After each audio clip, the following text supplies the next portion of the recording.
Olá, pessoal. Aqui é a Gabi Oliveira. Eu sou professora, antropóloga, mãe de 2 e moro aqui nos Estados Unidos. E esse é meu podcast Uma Estrangeira. Hoje no episódio eu converso com a Karima Orra. Vocês podem achar a Karima no Instagram, também ela tem um site, ela é palestrante, ela é educadora, ela é mãe de 3 meninos maravilhosos e eu amei a nossa conversa, que foi desde questões sobre a maternidade até como que ela se tornou, palestrante. E ela fala muito do papel da mulher muçulmana, né? Ela é muçulmana, brasileira. E a gente conversou muito sobre isso, sobre como que é também viver no Brasil ou nos Estados Unidos sendo muçulmana, né? E quais são preconceitos que existem, mas também quais são maneiras super importantes e interessantes de utilizar nossas vozes para poder realmente mudar muitas dessas percepções que as pessoas têm. Então eu espero que vocês gostem do meu papo com a Karima. Ela foi tão generosa, um amor de pessoa, e eu espero que a gente converse outra vez, tá bom? Aproveitem, gente. Um beijo, boa semana!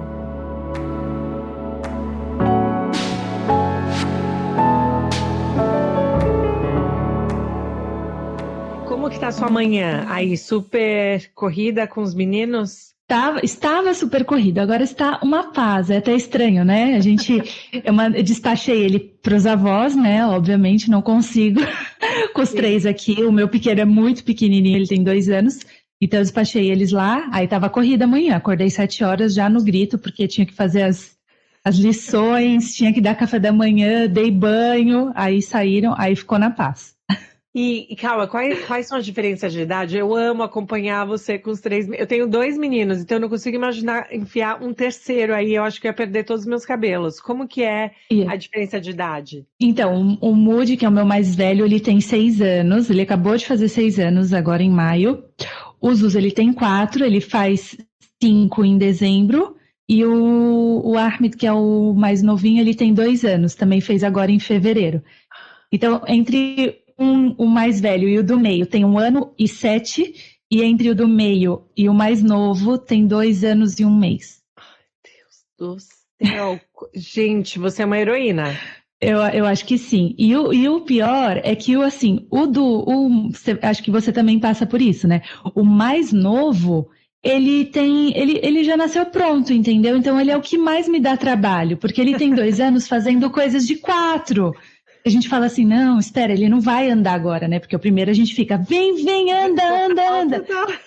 O terceiro eu falei, não, vou deixar ele no chão, não vou nem estimular. E com 8 meses ele deu os primeiros passos. Eu falei, não.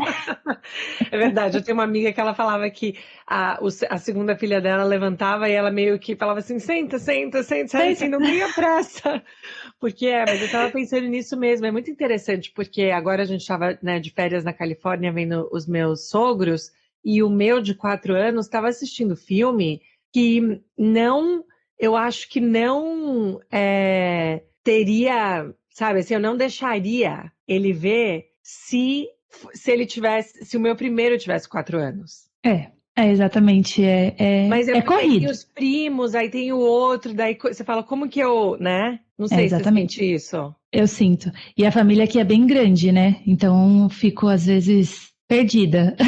Qual o tamanho da família? Qual o tamanho da família? Então, é que tem a minha família. É que assim, a nossa família ela é muito unida e ninguém foi pra fora, né? Porque às vezes eu falo pra minha mãe assim: minha mãe pegou Covid, né? Esses tempos. E aí eu falei pra ela: 3 filhos é muito pouco quando você tá na doença, né? Porque eu tinha que revezar com os meus irmãos lá no hospital, que a gente ficava com o meu pai, principalmente. E aí eu ficava assim, eu falava, não, 3 filhos é pouco. Aí quando eu chego aqui em casa, eu vejo a loucura da mãe, eu falo, não, 3 filhos é muito. E aí a família, por exemplo, da minha parte, né, são 3 irmãos, eu e mais 2 irmãos. Um casou agora e o outro já tem 3 filhos também, que é o mais velho. Então a gente vai para casa da minha mãe, então são 6 crianças da mesma idade. O meu filho mais velho e o primo dele, o filho do meu irmão, nasceu um em um domingo e o outro no outro domingo. Uau. Tipo, do nada. Em 6 anos, minha mãe teve que lidar com 6 netos, assim. E ela adora, né? Não é que ela teve que lidar, não, esforço muito grande que ela faz porque ela ama. Ela já pergunta pro meu outro irmão, e aí, quando vai vir o próximo? Eu falo, mãe, eu queria ter sua paciência. Na verdade, eles falam que eu tenho a paciência dela, mas eu duvido.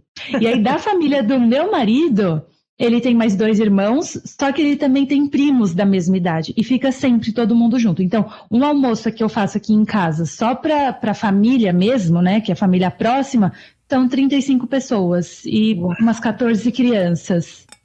Mas, Karima, e como que isso ficou durante a pandemia? Como que vocês resolveram isso? Porque, assim, como você estava falando, aqui, pelo menos para mim, como eu não tenho família perto, a gente acaba, né, a nossa bolha acaba ficando muito pequena. Mas aí, como que faz? E outra coisa também, espero que sua mãe tenha se recuperado. Ela tá bem agora? Como que ela ficou? Tá bem, graças a Deus. O meu sogro agora tá no hospital, né? Mas ele pegou Covid faz 2 meses. Não, agora ele já sarou do Covid, mas ele desenvolveu uma síndrome de Guillain-Barré, que é uma síndrome que perde os movimentos, os reflexos do corpo, mas recupera. Ele tá recuperando agora, ele já tá conseguindo se movimentar melhor. E ele ainda tá no hospital. E aí agora quem tá passando pelo que eu passei é meu marido, né? Que ele tá dormindo lá no hospital todos os dias. Então ele acorda, vai pro hospital, ele acorda, vai trabalhar, volta pro hospital. Acorda, vai trabalhar, volta pro hospital. Então a gente nem tá vendo ele direito, a gente só vê ele de fim de semana. E isso foi por causa do Covid? Eles sabem? Foi por conta do Covid. Eu vi até o neuro entrando e falando, perguntando para as enfermeiras, né? Tem bastante gente que vocês estão atendendo com essa mesma síndrome pós-Covid? Ela falou, tem 3 só naquele momento, né? Fora as outras pessoas que desenvolveram também. Uau, isso eu imagino que para vocês vocês ficaram um pouco chocados, assim, como que funciona essa questão de ter que ir para o hospital e também, né, antes nem podia, né, ir para o hospital, ter acompanhante. Nem podia. Não, então, na verdade, na época... Poder... Então, na época do Covid mesmo, eu consegui entrar com o meu pai, porque o meu pai está fazendo um tratamento prévio para Alzheimer. Então, eu falava que ele estava com Alzheimer e tudo mais, e aí eles deixavam eu entrar, né, tranquilo, porque ele não conseguia mesmo ficar sozinho e eu já tinha pegado Covid. E aí, no caso do meu sogro e do meu cunhado, porque a família do meu marido toda pegou no mesmo momento. E aí, o meu cunhado tem 26 anos e foi entubado também. E aí, o meu sogro também foi entubado. E aí, foi muito, muito triste, assim. A gente ficou um tempo... Karima, né, fiquei, assim, meio depressiva. E isso nunca tinha me ocorrido. Eu acho que por ter sido tão... assim, massacrante, os meus pais ter pegado, depois o meu marido pegou, não aconteceu nada com a gente, graças a Deus, mas meus pais ficaram internados, eles não chegaram a entubar, mas foi assim, 1 mês de correria e tudo mais, larguei as crianças para ficar no hospital, aí logo em seguida meu marido pegou, foi tranquilo, mas a gente ficou trancados em casa também 15 dias, aí logo depois, 1 mês depois, aconteceu isso com meu sogro e com meu cunhado. Aí eu já estava tão, assim, massacrada de tantas coisas ruins, sabe? A energia fica pesada. Eu falei assim, ai, meu Deus, eu tenho que segurar a barra com as crianças aqui em casa. Agora eles entraram de férias e meu marido não tá. E fica tão, assim, é um momento que acho que ninguém tá bem, né? Mas quando a gente se pega na situação, assim, acontece com a gente, fica tão horrível. E aí meu cunhado também, 24 anos, a gente jamais ia imaginar. E ele entubou também, ficou 1 semana entubado. E aí ele já está em casa, meu cunhado está bem, mas meu sogro ainda ficou com essa síndrome. Essa sequela. E seus filhos perguntavam sobre isso? E como que você fazia para explicar para as crianças o que é o impacto, né, de um vírus como o Covid? Porque às vezes eu fico pensando que a geração que eles estão crescendo é uma geração que, talvez para o mais novinho, vamos ver, né? Espero que passe, mas assim, eu fico pensando que para essa geração mais nova, eles estão entendendo isso como o novo normal deles, né? A máscara, o distanciamento e as pessoas pegarem Covid, irem para o hospital. Como que você conversava com eles sobre isso, ou respondia perguntas? Como que era? Ou ainda é, né? Então, ainda é, né?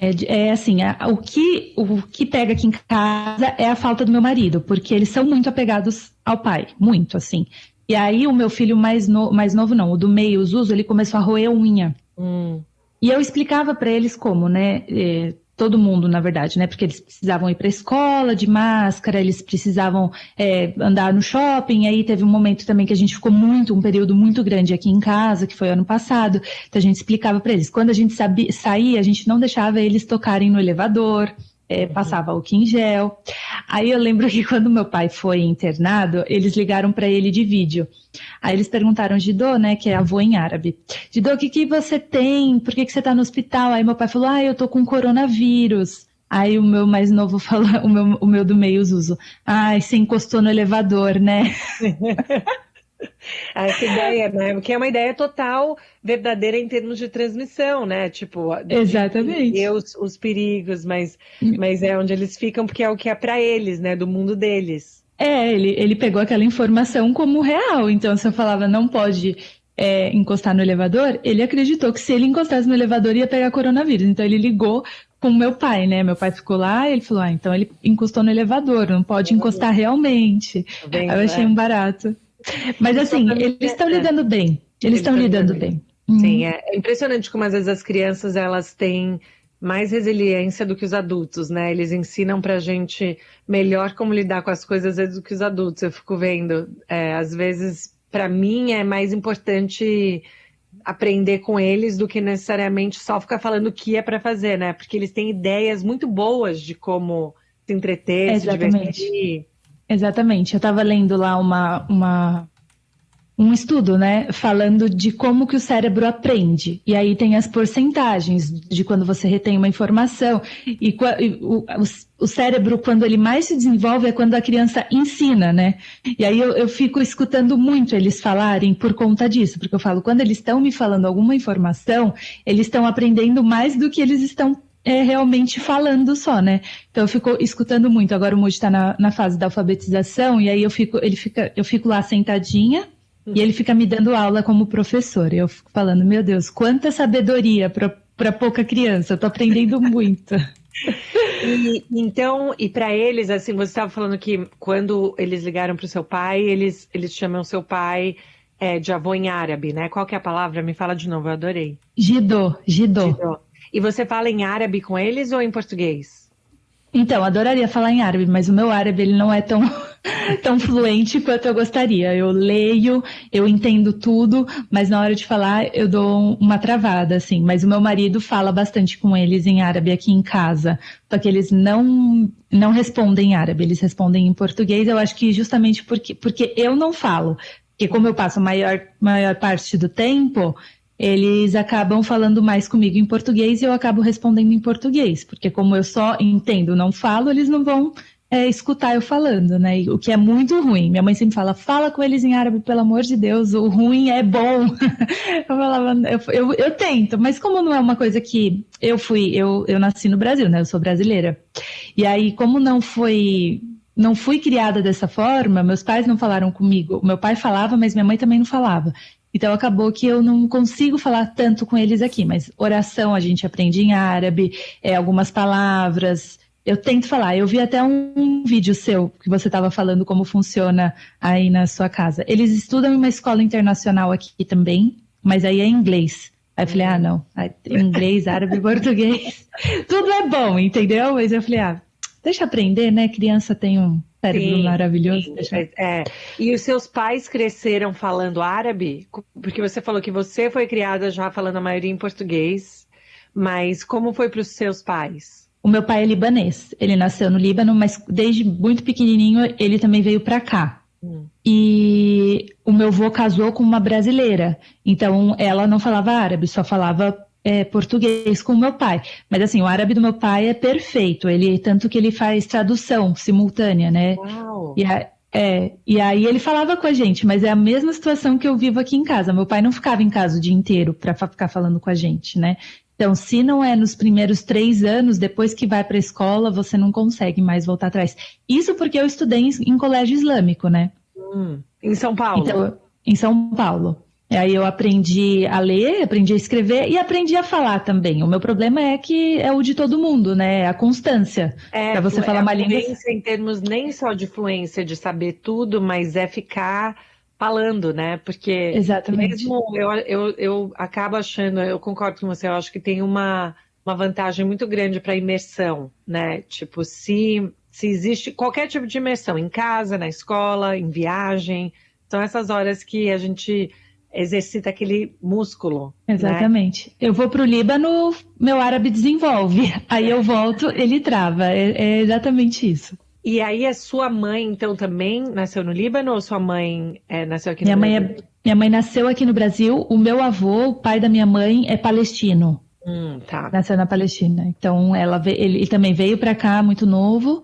E aí minha mãe já nasceu. E minha avó, ela é brasileira e era católica, né? Ela se converteu.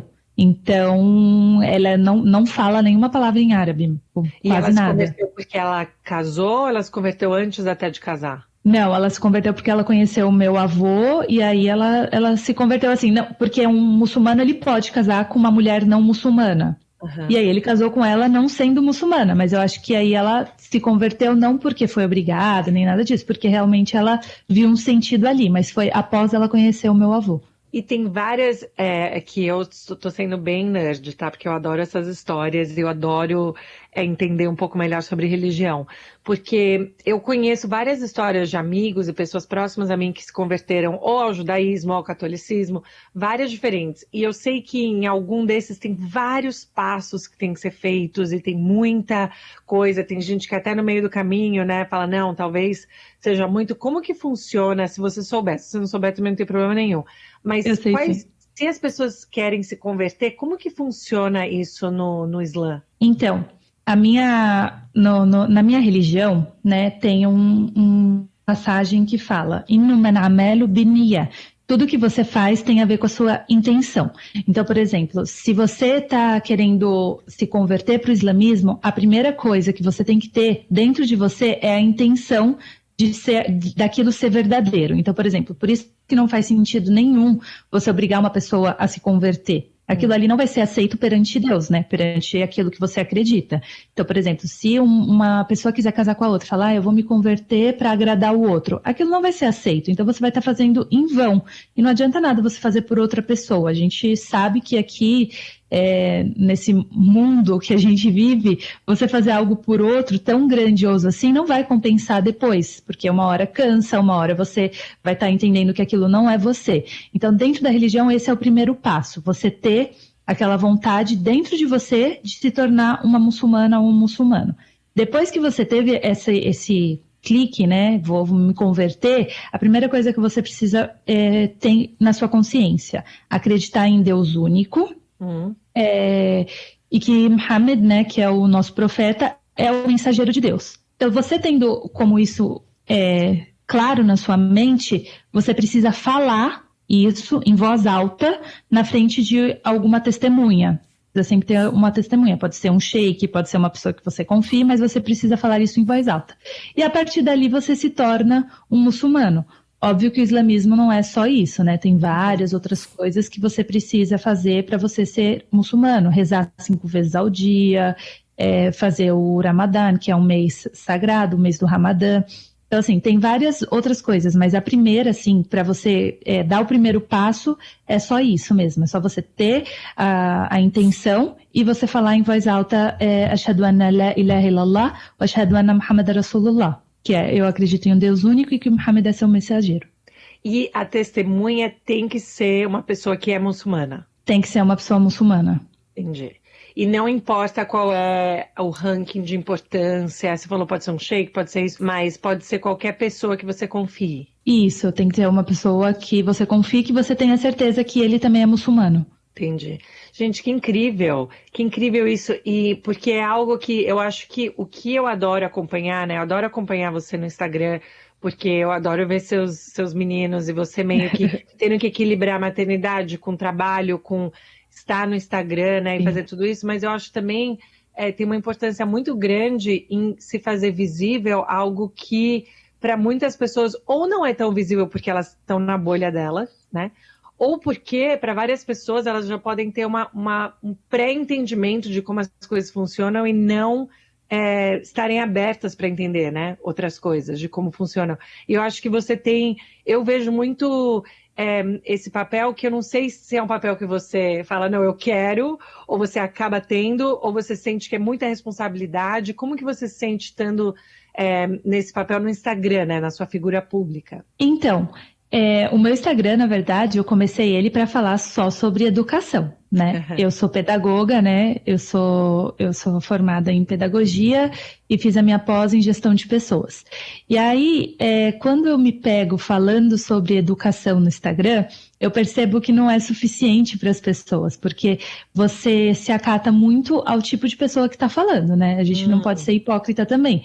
Falar assim, eu tô vendo uma coisa sobre educação, mas você tá confiando naquela pessoa. Para você confiar naquela pessoa, você precisa criar uma conexão com ela.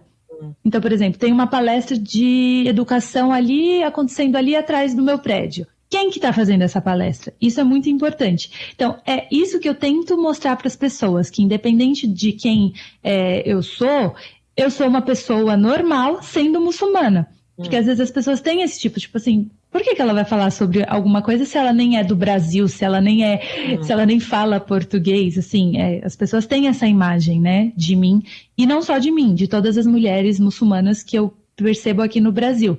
Aí nos Estados Unidos é um pouquinho mais normal, né, eu percebo que quando eu viajo, pessoas têm um pouquinho mais de consciência do que é uma pessoa muçulmana. Aqui no Brasil, eles são baseados na novela O Clone. Então, assim, as chibatadas, o casamento arranjado. Exatamente. Eu recebo umas perguntas que eu falo, gente, não vou responder, sabe? É muita falta de informação. Daí eu falo assim, não, eu vou responder, porque essa pessoa às vezes não está fazendo por maldade, não não, por não saber mesmo. É uma ignorância que a gente tem que combater. Porque se eu não combater, os meus filhos vão passar por a mesma coisa. E aí, desde pequenininha, eu dou palestra junto com meu pai sobre o porquê do lenço, por que usar o véu, sobre a escolha do meu marido, como foi. Eu tento contar aqui, né? Óbvio, não quando eu era pequena, né, gente? Porque eu casei com 20 anos, mas estou dando exemplo. Mas assim, eu tento sempre desmistificar e falar assim, gente, eu sou normal, eu estudo. Também tem muita essa relação de que mulher árabe é uma mulher oprimida. Por quê? Porque a mídia mostra isso, entende?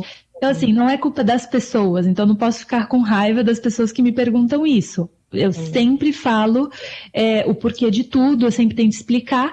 Às vezes tem um pouco de maldade? Tem. E aí é aquilo que você falou, tem gente que simplesmente não quer ouvir. E aí, quando a pessoa não quer ouvir, eu também não quero falar. Sim, é um direito, né? Com certeza. E eu adorei isso que você falou, que então, desde pequena, você dá palestra com seu pai.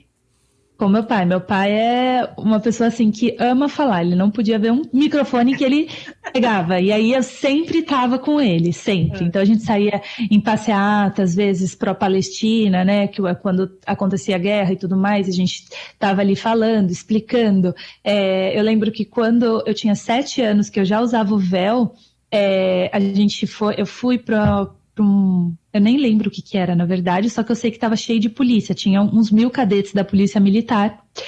E aí eu estava ali sentada, imagina, uma criança de 7 anos, eu não imagino meu filho daqui 1 ano fazendo isso. Aí eu estava sentada lá do lado do meu pai, sabe, pequenininha assim, aí meu pai levantou um cadete assim e falou assim, mas você não tem dó dessa sua filha aí do seu lado, usando esse pano na cabeça, tão pequena? Aí meu pai falou assim, então por que você não pergunta pra ela? Aí eu olhei assim pra cara do meu pai e falei, como assim não pergunta pra ela? Como é que eu vou responder? Eu falei, como assim? Eu vou pegar no microfone e responder pra 1000 homens, 1000 pessoas ali, 1000 policiais. Eu falei, não. Aí ele me deu o microfone. Eu falei, meu Deus, tipo, eu sou uma criança, pai. Eu lembro até hoje, me marcou muito. E eu falei, o que eu vou falar para esse homem? Eu nem lembrava o que ele estava falando. Eu só entendi que ele foi muito grosso, sabe? Falando de pano. E aí eu falei, não é um pano, isso aqui é um hijab. Falei, e qual é a sua religião? Aí ele falou que ele era católico. Aí eu falei assim, na imagem da Virgem Maria, como ela se veste? Aí ele falou, com um pano na cabeça. Eu falei, você acha que ela é uma coitada por conta disso? A gente não é coitada. A gente usa o véu porque a gente está representando a nossa religião. E quem é católico também é representado por Maria e ela também, na imagem, usava o véu. E aí eu lembro que todo mundo começou a bater palma, assim, aí eu me senti, né? Eu falei assim, gente, é isso que eu quero fazer. Tem total a ver com essa questão de você também né, ser pedagoga, falar de educação, porque também falar de educação também é educar, né? Essa parte Com certeza. do verbo de fazer, de compartilhar e de fazer informações que às vezes são complicadas, acessíveis, né? As pessoas. Exatamente. Tem essa paciência que você falou que talvez sua mãe talvez tenha mais que você, mas você também deve ter muita paciência de interagir e de tentar dar explicações que você poderia falar, ué, vai você pesquisar, ou vai você, né? Porque eu tenho que fazer esse papel. Exatamente. Assim, eu sempre explico, mas é aquele lance que eu te falei no começo. Se a pessoa não quer entender e ficar partindo para o ataque, me cansa, entendeu? Me esgota, porque hoje eu faço isso e é uma fonte de renda que eu tenho, querendo ou não. Eu dou palestras em universidades, eu dou palestra em escolas para falar sobre a minha religião. Embora eu fale da educação, igual você falou, tá atrelado, né? Eu estou educando alguém para falar sobre determinado assunto. Então é sempre positivo eu estar ali, só que às vezes as pessoas não querem, aí eu não me esgoto. Eu falo, não, isso aí não vale a minha paz. Então eu paro, pode falar o que você quiser, que ok, vou respeitar, né? A gente está aqui para isso. Eu tenho o meu local de fala, você tem o seu. Contanto que a gente não ultrapasse o nosso lado a lado aqui, por mim tudo bem. E aí eu sempre penso nisso, eu falo, não, vamos lá, eu tenho paciência, mas tem limite também. Você é uma pessoa melhor do que eu, então, hein? Vou te falar. Porque às vezes eu juro, às vezes eu tenho umas perguntas, e eu acho que para mim, eu sempre falo isso muito com a minha irmã, né, com a Mica, porque eu falo, eu não sei como ela dá conta, como ela aguenta, né, o chumbo que vem quando você tá, né, olhando para o público, porque você não sabe quem está do outro lado, e eu acho que as pessoas, elas criam uma coragem falsa de estar por trás do telefone que elas não te falariam na sua cara. Então, elas vão e falam coisas assim super grosseiras, super maldosas, né? Às vezes, não estou falando sempre, porque eu acho que, pelo menos no nicho que você tem, no nicho que eu tenho, ainda as pessoas que estão lá são pessoas que querem construir e tal. Mas aí, quando vem, às vezes me dá uma... Eu falo, ai, para que fazer isso? Você tem alguns momentos assim que você fala, nossa, por que? Ou o seu propósito nunca te escapa, assim, em termos do... Não, assim, escapa sim. Antes não escapava, né? Igual eu falei para você, há um tempo atrás podia falar o que for, e aí eu ficava tranquila, falava, não me abalava, de verdade. E aí eu falava, como é que a pessoa se abala, né? Com uma opinião do outro. Hoje, eu não sei se é por conta de tudo isso que a gente está vivendo, que a gente está um pouquinho mais fragilizado como ser humano mesmo, que as pessoas às vezes falam alguma coisa e aí eu falo, não, eu não vou me deixar abalar. Só que não adianta eu falar isso se eu já estou abalada. Aí eu falo, eu esqueço, assim, eu falo, às vezes dá uma vontade. A primeira vez que eu falei, não, eu vou sumir um pouco da internet, porque não está dando mais. Mas aí eu volto, né? Eu volto 2 dias depois, eu tô postando de novo. Só que assim, as pessoas criam essa coragem falsa que você falou, e além de tudo, elas sabem, elas vão te conhecendo melhor e elas sabem onde pega, né? E aí você fala assim, né? Por exemplo, falar dos filhos. Meu Deus, não dá. Não dá. E aí eu fico pensando, como é que uma pessoa tem coragem, mesmo por trás da câmera, de falar do filho dos outros? Gabi, eu sou uma pessoa que sigo um monte de gente. E assim, um monte de gente diferente, porque ninguém é igual a ninguém, né? E assim, eu sou muito capaz de ver a pessoa falando um absurdo e simplesmente pular os stories. Eu sou muito capaz de fazer isso sem falar nada pra ninguém. Sem falar, nossa, você é louca, sem perder o meu tempo naquilo, sabe? A minha energia. Eu fico pensando, como as pessoas têm tempo, têm falta de caráter para ir lá e falar alguma coisa. E aí no meu nicho mesmo, que rola até uma discussão de ódio em relação às pessoas que seguem o islamismo, que apontam como pivô de guerra. Então assim, eu fico pensando, eu falo, gente, eu sou uma pessoa tão normal, sou uma pessoa tão boazinha com as outras pessoas, por que elas fazem isso comigo? Mas o que é interessante e que é terrível, né, na nossa sociedade é que algumas pessoas elas viram, né, a figura onde as pessoas vão para ou atacar coisas que elas já têm na cabeça delas predispostas, que elas vão exatamente para fazer isso, né? Então já tem aquela semente de alguma coisa que quer falar e vai lá. Tipo, às vezes eu olho, né, pessoas que vêm às vezes no meu Instagram que nem me seguem, mas estão lá me atazanando todo mês, mandando, sabe? Aí eu falei, chega, você nem me segue, você nem tá aqui, você nem sabe o que eu falo, você vem aqui pra atazanar. Exatamente. Então também, eu acho que aí também tem uma questão que aí não merece diálogo, né? Porque não é uma Exatamente. sinceridade de pergunta. Não. E outra coisa, né, Gabi, quando a gente está se expondo de alguma forma na internet, né, é porque a gente tem coragem de expor a nossa opinião, né? E a gente é tão convicta daquilo que a gente não fica com medo de falar. E aí as pessoas, elas obviamente não vão pensar igual a gente em todos os pontos. Então, assim, minha mãe sempre fala isso, ela fala, você tem que estar pronta para receber crítica e falar assim, ok, a opinião dela, deixa ela. Porque a gente fala sobre, eu pelo menos, eu nunca nego falar sobre alguma coisa que eu acredito por conta do que os outros vão falar. Então, por exemplo, eu vi uma... Uau! Eu vi uma injustiça, eu falo. Aí o Instagram bloqueia, o Instagram diminui o meu alcance, o meu engajamento. E eu trabalho com isso, né? Minha fonte de renda é do Instagram. E eu, assim, ligo zero. Eu falo assim, não, o justo vai ser justo. Então eu vou defender o que eu acredito até... E eu não tô falando de religião, tá? Eu tô falando de opinião real, assim, sobre algum caso, alguma coisa que aconteceu, alguma injustiça que eu vejo. Eu vejo muitas pessoas, assim, que se calam, sabe? Não vou falar. E, assim, nada contra quem faz isso, porque eu sei que tá protegendo os seus também, entendeu? Porque eu acho que aquela frase que a gente fala, quando você se cala em uma situação de injustiça, você está do lado do opressor. Então, assim, eu sempre vou falar, independente do que acontecer, de qual for a consequência, obviamente, né? Não sou nem louca de falar alguma coisa que vai, sei lá, prejudicar a vida dos meus filhos ou alguma coisa assim.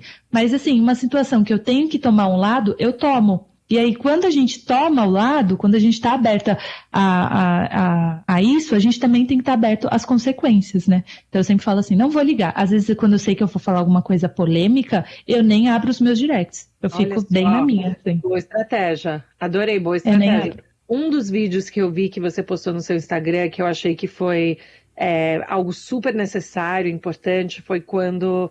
Né, com a questão da Palestina, Israel, e no último acontecimento, porque acontece muito, né, que a mídia cobre esporadicamente, dependendo do que está acontecendo. E eu achei super importante o jeito que você estava falando e o jeito que você abre o vídeo, né, você fala, eu sei que existe uma narrativa, mas, por favor, abram seus corações para essas imagens e essas narrativas que também existem. E eu achei muito importante, assim, e cuidadoso o jeito que você colocou. Você teve que pensar um pouco em como você ia fazer aquilo, como que foi para você o processo de pensar naquele vídeo? Então, Gabi, na verdade, tudo que você vai ver no meu Instagram é orgânico, assim. Pensei, fiz, falei e pronto. Nunca fico assim, ai, como que eu vou dar volta? Como que eu não vou falar nenhuma besteira? Como que eu... Não, isso não existe em mim. Tanto é que eu já postei alguma coisa e a pessoa falou, gente, você falou isso, que coragem. Aí eu vou lá, penso e apago, entendeu? Mas o que tá lá de coração mesmo. Então, por exemplo, quando eu vi essa situação da Palestina toda, eu sempre falo para meu pai, né, para minha mãe também, meu avô é falecido, que era palestino, mas eu via ele com o radinho dele, assim, escutando, ele falava, gente, fica quieto, que a gente vai escutar agora as notícias da Palestina, né? Isso minha mãe me contava, porque eu era muito pequena. Daí eu fico pensando, eu falo, a gente não tem alguém hoje, né, aqui no Brasil pelo menos, para poder mostrar o outro lado da história, né? Então, assim, não precisa ser ninguém assim importante para poder para poder defender, né, o lado da Palestina. Só precisa ter o quê? Eu tenho lá uma influência, né? Eu consigo falar com um grande número de pessoas ao mesmo tempo. Então eu falei, eu vou mostrar esses vídeos, né, que eu estou recebendo das famílias palestinas, dos meus primos que estão lá. Eu falei, vamos mostrar, né, esse outro lado. E teve uma repercussão muito boa, porque de fato as pessoas não sabem o que acontece. Igual você falou, a mídia ela escolhe um lado e fica nesse lado, e às vezes não é nem por escolher um lado, mas é porque não tem quem mostre o outro lado. Eu falei assim, eu vou ser a pessoa que vai mostrar o outro lado, porque você concorda comigo que se um não quer, dois não brigam? Então, tipo, tem que ter os dois lados da moeda. E aí foi exatamente isso que eu quis mostrar com os vídeos. E aí, quando eu fui, coloquei, postei, eu falei, não, será que eu falei alguma coisa de errado? Mas não tinha o que ser de errado, porque eu tratei muito com imagens. Exatamente, Então, isso assim, eu achei poderoso isso, porque é algo assim, eu acho que a gente está num momento, né, da história, no Brasil, aqui também está um pouquinho melhor desde o ano passado, mas essa ideia da polarização muito grande, né, que tipo, se você exatamente. sente empatia e amor ou alguma coisa por uma situação, automaticamente vão te colocar contra a outra, né? Então, assim, Isso, então é como se a gente tivesse que ser sempre dividido no meio. E a no gente não é meio, no meio. A não gente é? age. Quantas identidades, né? Para mim, eu sou mulher, eu sou mãe, eu sou imigrante, sou brasileira, sou professora, né? Tem tantos pedaços de mim que me compõem e que, dependendo do que está acontecendo, tem pedaços de mim que vão estar mais, né, aguçados do que outro. Mas não quer dizer que eu não tenho empatia com uma criança que passa por alguma coisa desse lado. Porque quando eu falo muito, né, da Exatamente. fronteira México-Estados Unidos, eu sempre, né? Mas por que esses pais estão trazendo essas crianças? Mas é culpa dos pais, é culpa dos pais. E às vezes eu sinto que eu tenho que fazer muito essa mediação de falar, puta, gente, nenhum pai, nenhuma mãe quer colocar a criança num Num perigo, risco, né? Num perigo. achando que o que é onde eles estão indo vai ser pior do que onde eles estão, né? Tipo, a gente tem que pensar que isso são pais e mães, são pessoas, são crianças que estão vivendo, né, nesses lugares. Eu acho que essa imagem que você compartilhou com a gente no Instagram foi muito, muito poderosa. Eu fico feliz de saber que então a repercussão foi positiva. Foi positiva. Foram poucas pessoas, obviamente, as pessoas que defendem o outro lado com unhas e dentes, obviamente que elas vão se opor, mas é aquilo que eu falei, elas não, nem assistiram o vídeo, elas só viram se ela era pró-Palestina ou pró-Israel. Então, não tinha ali muitos haters que realmente assistiram, muito pelo contrário. Muita gente me enviou, Karima, não conhecia esse lado da história. E isso que a gente tenta sempre mostrar, né? Os dois lados da história, cada um vai gerar uma opinião, igual você falou, somos pedacinhos de cada coisa. Então, cada pessoa tem uma experiência de vida que vai transformar aquela informação, vai criar uma sinapse no cérebro e vai ter outra conexão diferente da gente, né? Cada pessoa aprende de uma forma, né? É tão único como se fosse a nossa digital. Então, assim, não tem como a gente querer um monte de pessoas iguais falando a mesma coisa, até porque o mundo seria chato, né? Assim, Com certeza.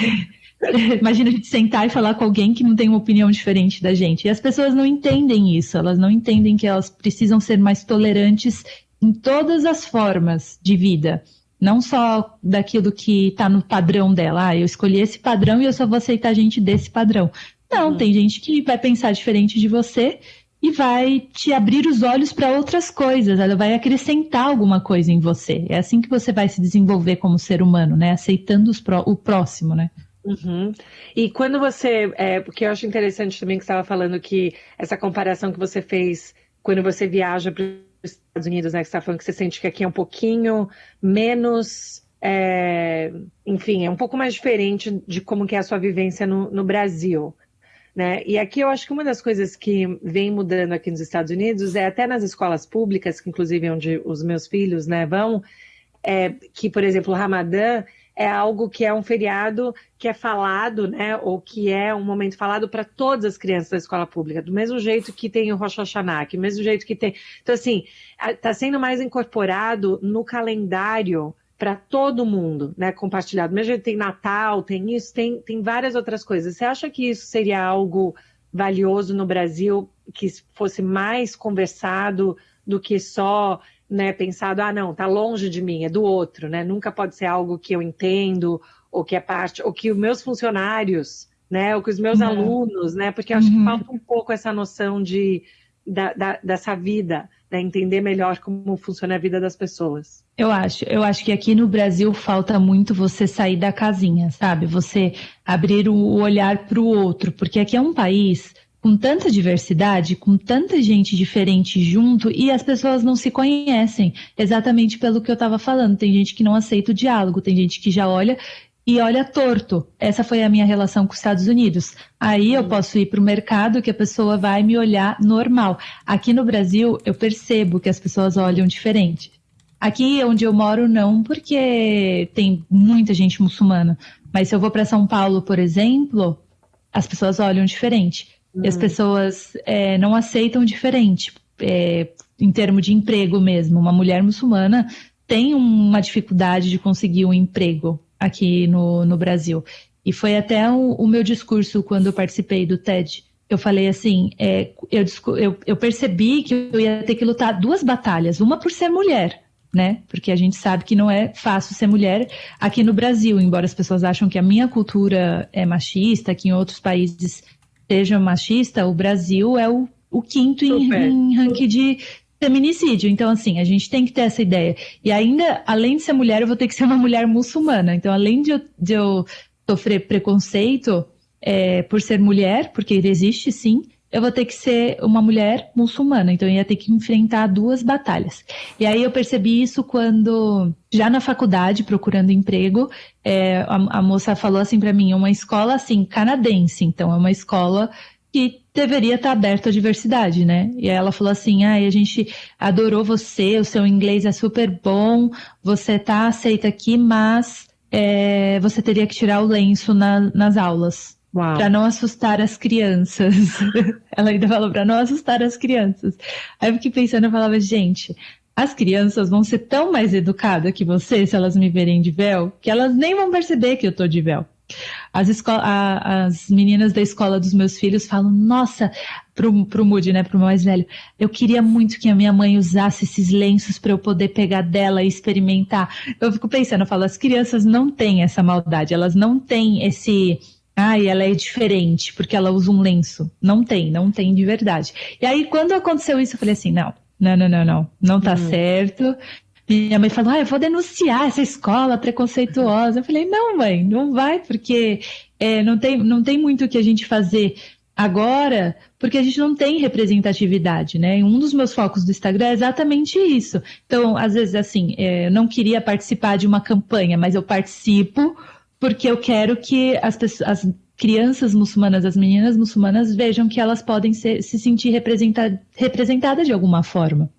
E aí eu vou atrás, eu corro em busca disso para ser mais fácil. E eu vejo que hoje, com o meu trabalho e com o de outras influenciadoras muçulmanas, está crescendo isso aqui no Brasil. As pessoas já sabem o que é um trabalho de formiguinha? Mas tá crescendo, entendeu? Estamos tendo resultado. Então é isso que compensa tudo isso. Isso é impressionante, que é aquela questão de carregar muita responsabilidade, né? Que às vezes eu sinto que não necessariamente é justo, porque às vezes, né, muito para uma pessoa só ou para um grupo de pessoas, mas ao mesmo tempo é o que você falou, é um trabalho de formiguinha, e eu achei muito, muito poderoso o que você falou no começo da nossa conversa, que você quer um mundo diferente para os seus filhos, né? Então, alguma das coisas que você passou, apesar de que eu tenho que te falar, todas as histórias que você está contando, não me parece que nada assim teve efeitos muito traumáticos para você, mesmo essa parte que você falou quando você tinha 7 anos, que acabou você falando com muita gente, ou você ter sofrido preconceito tentando arranjar trabalho, ou o jeito que as pessoas te olham no supermercado, você sente que isso acumula algum pedaço em você que te dá, né, um senso de desconforto com si mesmo, de autoconfiança, ou você vê, porque para mim me parece o oposto, talvez por como você tenha crescido, né, com a sua família, com muito apoio, com muito amor, porque me parece que você tem muita força para topar tudo isso. Exatamente. Eu sempre falo para minha mãe e para o meu pai e para o meu marido, inclusive. Eu falo, o trauma infantil, ele vem das pessoas que você mais ama. Se você tem o apoio delas, você não vai ligar para o que o fulano, o ciclano vai falar de você. Você vai ter aquela base forte, né? Então, assim, as pessoas que nascem inseguras, as pessoas que nascem não, né? Que crescem inseguras, aquelas crianças que não têm autoestima, é porque aconteceu alguma coisa dentro da casa, né? Dentro da família, dentro de alguém que ele ama, obviamente, né? Fora também pode acontecer, mas eu tô falando, a base mesmo, ela te dá segurança. E eu sempre tive isso, nunca isso se perdeu dentro de mim. Então, sempre que eu ia para alguma palestra, meu pai estava ali do lado. Sempre que eu ia para algum evento, minha mãe estava ali do outro lado. Os meus irmãos, né, eu tenho 2 irmãos mais velhos, sempre me apoiaram, me apoiam, inclusive. Meu irmão fica falando, ai, Karima, olha isso que legal, posta aí, vai ser legal para você. Então, assim, e o meu marido também. Sempre vai comigo para evento, sempre está do meu lado, acredita nas coisas que eu faço. Então, Isso eu acho que me trouxe algo grandioso dentro de mim. Então eu tô no caminho certo porque eu sei que as pessoas que eu amo me apoiam. O que os outros falarem, então os outros, não ligo. E aí me dá mais força até, né? Eu até falo, às vezes eu falo assim, agradeço por tudo de ruim, né, entre aspas, que aconteceu comigo nesse decorrer dos meus 27 anos, porque a gente cresce junto, né? A gente pega dali esse desafio, se torna uma força pra gente. Então, acho que isso é o mais importante. É isso que eu tento passar para os meus filhos também. Tipo, ó, você vai ser livre, você vai ser o que você quiser ser e eu vou estar aqui. Porque eu acho que isso transforma o caráter, transforma a autoestima, transforma aquele poder, a segurança que uma criança tem para conseguir crescer. E isso eu sempre tive. Então, E o seu marido, tranquilo. como você falou, ele sempre te apoiou com essa parte do Instagram, né? Porque eu fico pensando, às vezes a gente faz coisa no Instagram, ou uma pessoa tá no Instagram, mas a família inteira, não é que a família inteira queria, mas é a família inteira vira jogo, né? Vira parte porque as pessoas querem saber sobre seus filhos, querem ver, quer ver o marido, quer ver aonde você come, quer ver o que você faz, tudo isso. E como que foi essa negociação, em termos de, não negociação assim, no termos de business, mas essa questão de falar, tem algumas coisas que é a nossa vida, ou eu tenho que pedir permissão, até para os meus filhos, eu tenho que, às vezes, né, para o meu mais velho, às vezes eu tiro foto dele, ele fala, mamãe, não é para postar, sabe? E eu acho que ele está entendendo um pouco melhor, e eu fico pensando muito nessa parte de consentimento com criança, assim, quando que eles vêm, especialmente quando eles estiverem adolescentes, né? Pode ser que eles falem, não quero que vocês postem nada de mim. De mim, Mas eu exatamente. tento ter essa conversa, assim, como que eles se sentem confortáveis ou não. Teve um pouco disso para vocês? Então, o meu Instagram, ele aconteceu do nada, né? Ele aconteceu há, sei lá, 9 anos atrás, 8 anos. Assim que abri o Instagram, eu tava ali. Eu seguia a Gabriela Pugliese, a Tássia Naves, a Adriana Santana, essas pioneiras aí. Eu seguia eu postava algumas coisinhas, mas assim, não postava, obviamente, ninguém postava com o intuito de, vou ficar rica e famosa. Ninguém sabia o que o Instagram ia virar, né? E eu tava ali desde o comecinho postando coisas sobre educação. Então eu engravidei, postei. Até antes, no meu casamento, já postava. Eu era uma pessoa que lá no Orkut, quando era época do Orkut, eu postava muita foto. E eu ficava revoltada que só podia postar 12 fotos. Eu falava, como assim? Eu quero postar minha vida inteira e não tem espaço. Então eu fui uma pessoa que sempre gostei de falar, sempre gostei de mostrar a minha vida. Na escola, então, meu Deus. Na faculdade, então, meu Deus. Falava muito, falava, gente, como é que as pessoas aguentam eu falando ainda? E aí, quando meu marido, a gente se conheceu, a gente se conhecia faz muito tempo, né? Mas quando a gente se aproximou e casou, de fato, ele já sabia quem eu era. Então, assim, nunca ele teve, não posta isso, não faz isso. Nunca, assim, nada, nada, nada. Sempre foi comigo. Ele é mais reservado, mas ele fala, pode fazer o que você quiser. Na verdade, ele nem chegou a falar pode fazer o que você quiser, porque nunca foi uma pauta, né? Nunca foi uma pauta. Nunca foi uma pauta. Só que o meu filho mais velho, o Mohamed, às vezes eu tô filmando ele, daí ele fala assim, você não vai postar, né? Não, se você não quer, não posto. Tanto é que ele é o que menos aparece. E as pessoas até falam pra mim, você não gosta muito do Mood? Eu falo, gente... É possível uma pessoa perguntar se eu não gosto do meu filho porque ele não tá aparecendo no Instagram? Ele não gosta, ele é mais reservado, sempre foi. Agora, o do meio adora, ele às vezes tá fazendo alguma coisa e fala, mãe, filma pra postar. Ou quando eu posto uma foto dele, ele fala, quantos corações deram pra mim? Ai, meu Deus! Que gracinha. Então a gente respeita. É exatamente isso que eu vejo com o meu mais velho, ele é total reservado. Eu já recebi mensagem assim também. Ai, Gabi, cadê o Jack? Por que você só mostra o Noah? Eu falei, porque a hora que ele quiser eu mostro. Tipo, ok, gente, não é... Não assim, é a minha pauta, né? Não é, mas é interessante, com certeza. Mas é incrível que você foi realmente uma pioneira e visionária em termos da onde está. E hoje em dia, com tanta informação circulando... né, no mundo, como você falou, eu acho que também foi muito importante no começo da conversa, quando você falou, as pessoas têm que criar um vínculo de confiança, né, com o que você vai falar, e você é ultra autêntica nesse sentido de falar, gente, eu sou o que eu sou, e é isso que eu penso, então, assim, ter essa conexão é muito fácil, né, eu sempre senti assim, te assistindo, pra mim, assim, nossa, eu posso ficar aqui assistindo horas, porque a gente sente que é fácil e que é real, né, e eu acho que isso é algo que não é tão claro hoje em dia o que é real e Não. o que é produzido. Exatamente, eu fico assim, às vezes, e eu acho que o Instagram ele surgiu dessa forma, né? Dessa forma real, dessa forma você vai postar o que você quiser, porque não tem nada além disso envolvido, né? Hoje tem marcas envolvidas, hoje tem hoje também tem uma polícia do Instagram muito ativa, né? Qualquer coisa que você fala pode tornar algo horrível contra você. Então, hoje tem muito isso, né? As pessoas ficam com medo de ser autênticas por conta disso. Mas eu acho que as pessoas que não estão sendo ela mesma, por mais que, obviamente, você vai se dividir em um grupo que vai te amar e um grupo que vai te odiar, as pessoas que estão ali no passivo de agradar todo mundo, elas talvez vão perder, eu acho, porque o Instagram já está assim. Muita gente falando da mesma coisa, se comprometendo com várias coisas que não vale a pena, às vezes, e aí você acaba se perguntando, né? O que eu estou fazendo aqui nessa rede social, perdendo o meu tempo, deixando de viver para assistir? E aí quando debate essa vontade, eu dou um follow em um monte de gente, falo, não está sendo real, Poft não está sendo real, não está me agregando um conteúdo bom, eu não estou vendo, cansei de ver publicidade no seu perfil. E aí eu vou dando unfollow, né? Quando você realmente cria essa conexão com a pessoa, você não consegue dar unfollow nela. Fala, não, essa daqui eu vou assistir porque ela me agrega algum valor, ela me faz eu sentir uma pessoa melhor. Então, é nisso que eu me baseio. Eu vejo o que as pessoas acrescentam em mim, e aí eu falo, como que eu vou acrescentar isso nas pessoas que me seguem? E aí eu transformo o meu conteúdo em algo real. Sim, eu não tô afim de postar, eu não posto. Não tô bem, eu não vou postar. Se eu tiver afim, se eu tiver alguma coisa a agregar para as outras pessoas, eu vou postar. Não, é fantástico.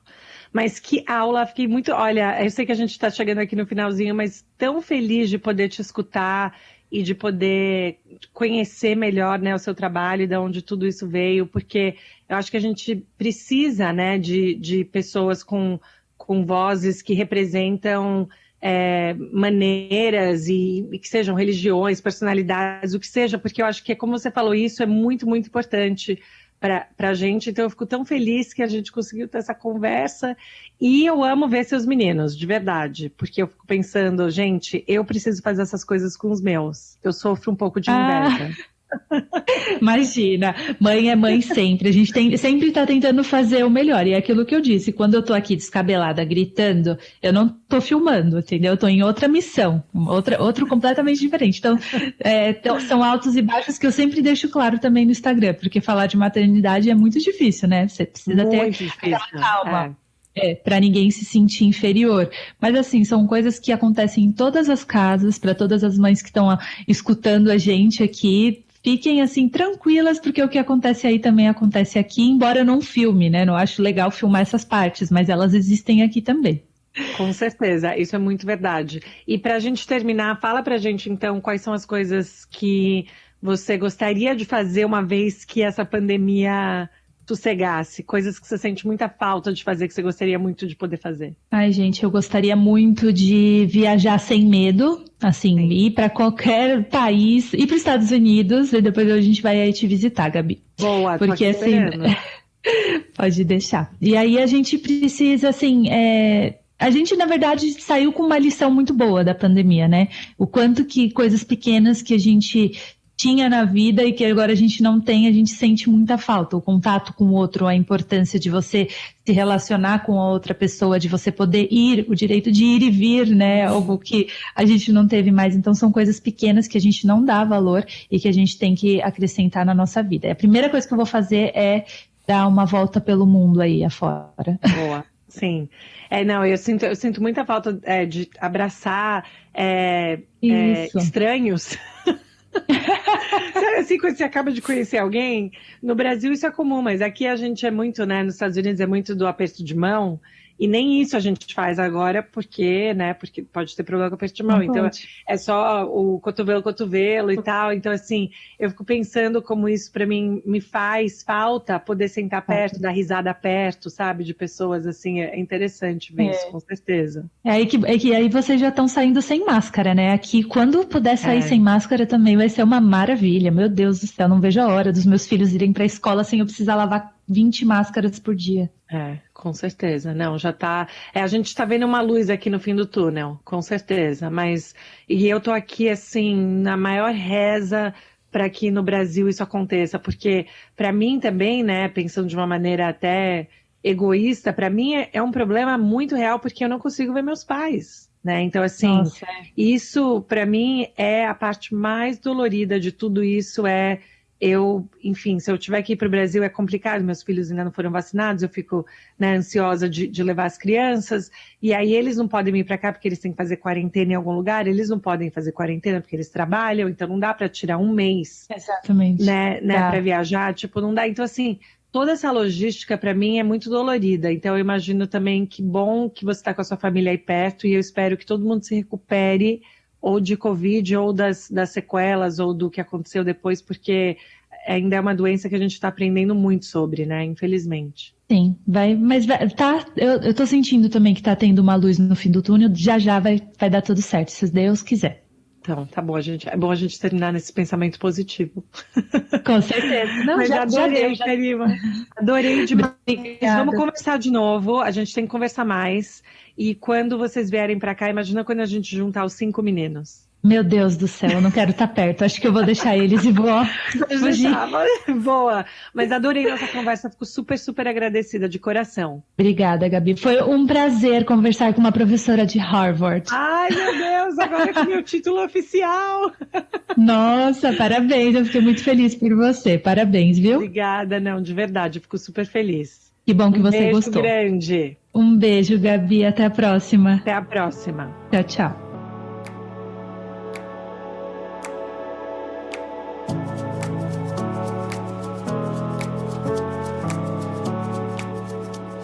Pessoal, essa foi a minha conversa com a Karima. Não foi demais? Eu adorei. Eu senti que eu tava conversando com uma amiga antiga, sabe assim, de muito tempo.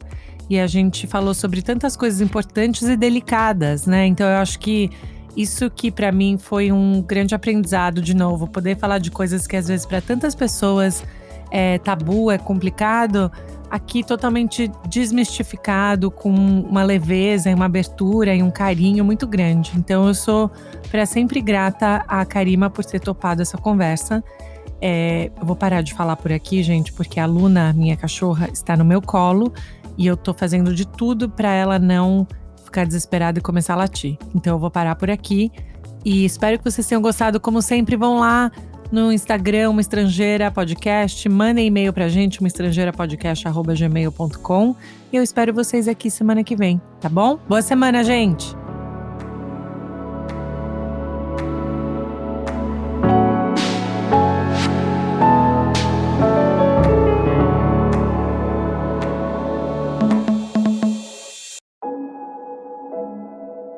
Esse podcast foi editado por Fábio Guerrara.